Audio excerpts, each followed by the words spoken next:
আড্ডার পাতা। চলো গল্প করা যাক।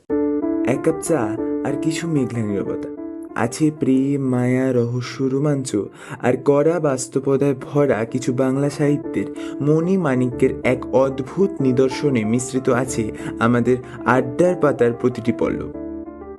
চলো এই পল্লব একসাথে উল্টে দেখা যাক। আড্ডা মিস না করতে হলে এখনই সাবস্ক্রাইব করুন আমাদের অফিসিয়াল চ্যানেল আড্ডার পাতাকে। সাহিত্য অমর হোক। প্রথমে সকলকে রাখির আন্তরিক শুভেচ্ছা জানাই। রাখি 1905 খ্রিস্টাব্দে 16ই অক্টোবর রাখি পালিত হয়। এই দিনটি ছিল বঙ্গভঙ্গের কার্যকারিতা হওয়ার দিন। প্রধানত ভ্রাতৃত্ববোধ জাগানোর জন্যই কবিগুরু রবীন্দ্রনাথ ঠাকুর রাখি বন্ধন উৎসবটি পালন করেন। তাকে স্মরণে রেখেই আজ আমাদের আড্ডার পাতার দ্বিতীয় পল্লবের গল্পটি হল ছুটি। রবীন্দ্রনাথ ঠাকুর বাংলা সাহিত্যের এক স্বর্ণ হরফে লিখিত অমর নাম হল রবীন্দ্রনাথ। তিনি জন্মগ্রহণ করেন 7ই মে 1861 খ্রিস্টাব্দে এবং পরলোক গমন করেন 7ই অগস্ট 1941 খ্রিস্টাব্দে। নোবেল পুরস্কার পান 1913 খ্রিস্টাব্দে। চলুন গল্প শুরু করা। বালকদের সর্দার ফটিক চক্রবর্তীর মাথায় ছোট করে একটা নতুন ভাবের উদয় হলো। নদীর ধারে একটা প্রকাণ্ড শালকাঠ মাস্তুলে পরিণত হওয়ার অপেক্ষায় পড়েছিল। স্থির হলো সেটা সকলে মিলে ঠেলাঠেলি করে গড়িয়ে নিয়ে যাবে। যে ব্যক্তির কাঠ সে জানতে পারলে তার যে কতটা বিরক্তি ও অসুবিধা বোধ হবে তা আন্দাজ করে বালকরা দারুণ আনন্দ পেল। কোমর বেঁধে যখন সবাই মনোযোগের সঙ্গে গুড়িটি ঠেলতে যাবে, ঠিক সেই সময় মাখনলাল গম্ভীরভাবে সেই গুড়ির উপরে গিয়ে বসে পড়ল। এইরূপ উদার উদাসীনতা দেখে দুঃখিত হয়ে পড়ল। তাদের মধ্যে থেকে একজন এসে ভয়ে ভয়ে তাকে একটু আধটু ঠেলল, কিন্তু সে তার জায়গায় অটল। তাই অকাল তত্ত্বজ্ঞানী মানুষ সকল প্রকার ক্রিয়ার আশারতা সম্বন্ধে নীরবে চিন্তা করতে লাগলো। ফটিক এসে দম্ভের সহিত বলল, দেখ, এবার কিন্তু মার খাবি, ওঠ বলছি। না, আমি এখানেই বসে থাকবো। সেই শুনে মাখনলাল একটু নড়ে চড়ে বেশ তার জায়গাটি দখল করে বসলো। এমন সময় বালকদের সামনে নিজের রাজসম্মান রক্ষা করতে তার অবাধ্য ভাইয়ের গালে এক চড় কষিয়ে দেওয়া ফটিকের কর্তব্য ছিল, কিন্তু তার সাহস কুলোলো না। সে এমন একটা ভাব ধারণ করলো যেন ইচ্ছে করলেই এখনই তার ভাই মাখনলালকে রীতিমতন শাসন করে দিতে পারে, কিন্তু সে সময়টা করলো না। সেই সময় তার মাথায় আরও একটা ভালো খেলার কথা উদয় হলো। তাহলে আর একটু বেশি মজা হবে। সে বালকদের সামনে প্রস্তাব রাখলো, এই শোন তোরা, আমার কাছে একটা প্রস্তাব আছে। চ, মাখনকে শুদ্ধই গড়িয়ে নিয়ে চলে যাওয়া যাক। মাখন মনে করলো এখানে তার একটি গৌরবের ব্যাপার আছে, কিন্তু অন্যান্য পার্থিব গৌরবের থেকে এর সঙ্গে যে বিপদ সম্ভাবনা আছে তা তার কিংবা কারো মনে উদয় হলো না। কোমর বেঁধে ঠেলতে আরম্ভ করলো।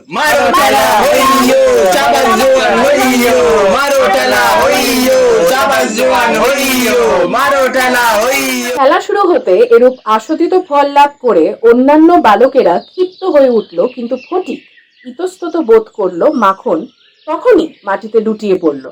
ওরে বাবা, পড়ে গেলাম রে। তারপর পড়ে থাকা অবস্থা থেকে বেরিয়ে এসে আক্রমণ স্বরূপ ফটিকের উপর গিয়ে পড়ল। তবে রে, একেবারে না দেখে শুনে মারতে লাগলো ফটিকের নাকে মুখে। ক্ষতগ্রস্ত করে কাঁদতে কাঁদতে ঘরের দিকে যেতে লাগলো।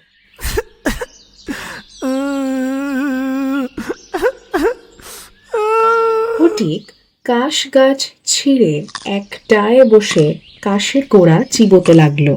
এমন সময় এক বিদেশি নৌকা ঘাটে এসে লাগলো।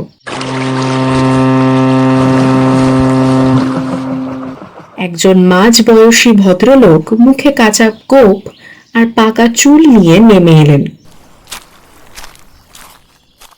তিনি ফটিককে জিজ্ঞেস করলেন, ও ছেলে, শুনছো? চক্রবর্তীদের বাড়িটা কোথায় বলতে পারবে? ফটিক ডাটা চিবোতে চিবোতে বলল, ওই ওই তো ওখানে। কি? কোথায়? জানি না। তারপর আবার ডাটা চিবোতে লাগলো। ভদ্রলোকটি অন্য কারো সাহায্যে চক্রবর্তীদের বাড়ি খুঁজতে গেলেন। অল্প সময়ের মধ্যেই বাঘা এসে বলল, ও বড়দা, মা ঠাকুর ডাক করিছে। না, আমি যাব না। বাঘা জোর করে ওকে কোলে করে নিয়ে গেল। ফটিক হাত পা ছুটতে লাগলো। ছাড় বলছি, ছাড়। বাঘা ছাড়।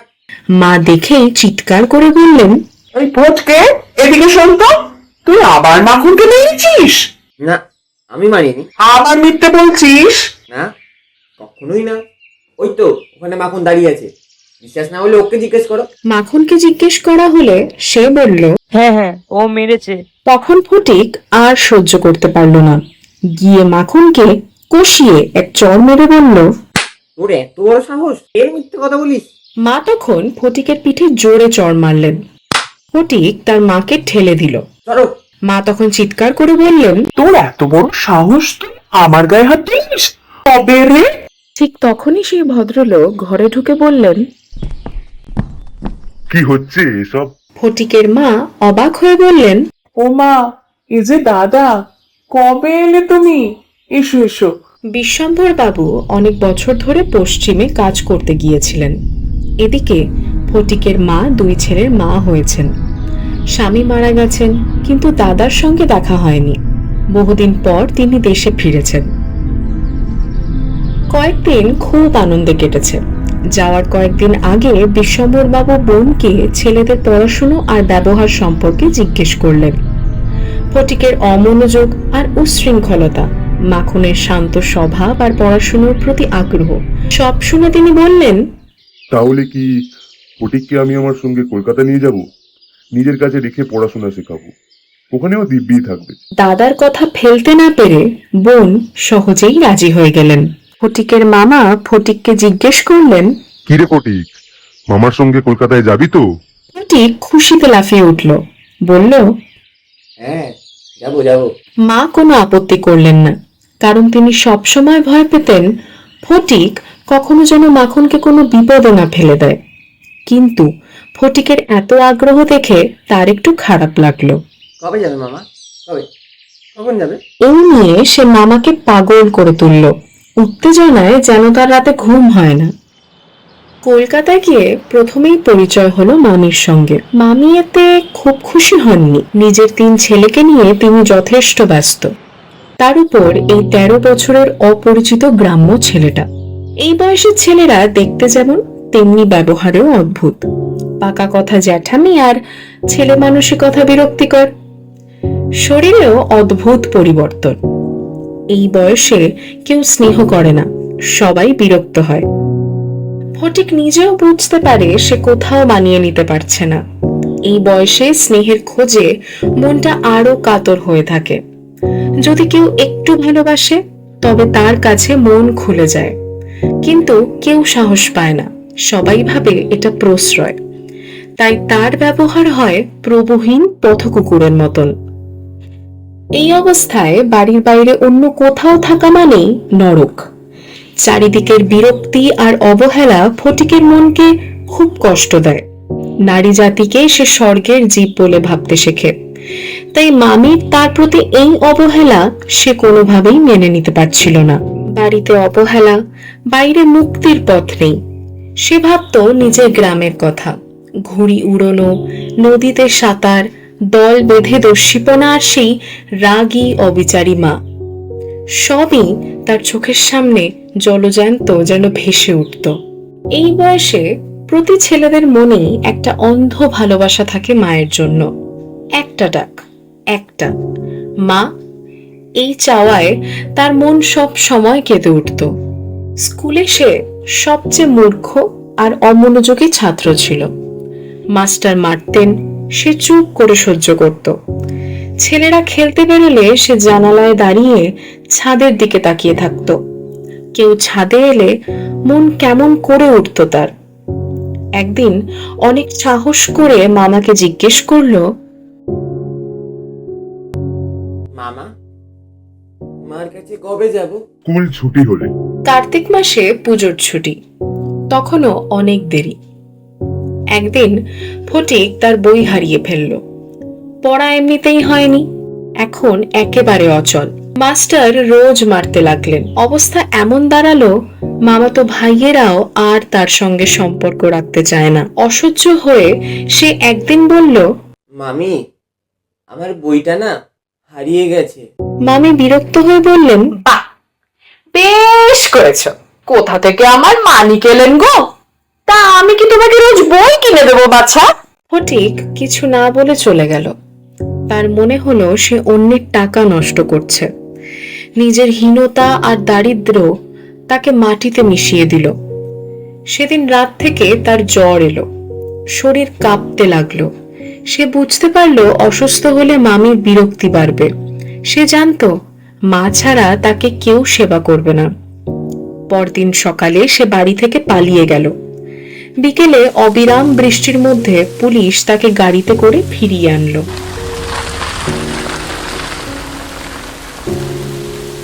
সে পুরো ভিজে, কাদা মাখা, জ্বরাক্রান্ত। বিশ্বম্বর বাবু তাকে কোলে করে ভিতরে নিয়ে গেলেন।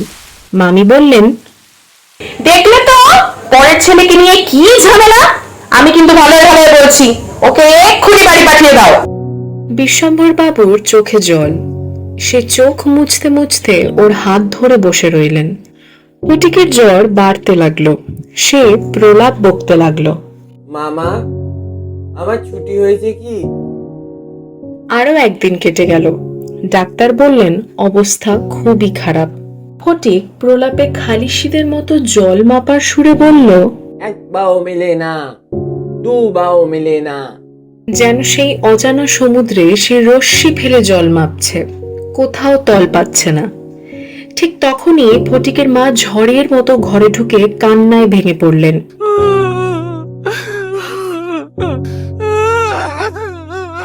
বিশ্বম্বর বাবু তার কান্না থামালেন। তিনি ছেলের পাশে পড়ে ডাক দিলেন, ফটিক, সোনা, মানিক আমার। ফটিক, বাপধন আমার, চেয়ে দেখ, একবারটি চেয়ে দেখ। দেখ, আমি তোর মা, চেয়ে দেখ। মা, এখন আমার ছুটি হয়েছে মা, আমি এখন বাড়ি যাচ্ছি। এতক্ষণ আপনারা শুনছিলেন ছুটি, গল্পকথকে রাজু শ্রীনাথ, গল্পের প্রধান চরিত্র ফটিক ও বাঘার কণ্ঠে আমি নীল দাস, গল্পে বিশ্বম্বর বাবু ও মাখনলালের কণ্ঠে সন্দীপ মণ্ডল, গল্পে ফটিকের মা ও মামির কণ্ঠে রাজু শ্রীনাথ। আমাদের গল্প মিস না করতে হলে এখনই সাবস্ক্রাইব করুন ইউটিউব চ্যানেলে ও ফেসবুক চ্যানেলে, ইনস্টাগ্রামের চ্যানেলে একটি ফলো করে দিন আপডেট পেতে হলে।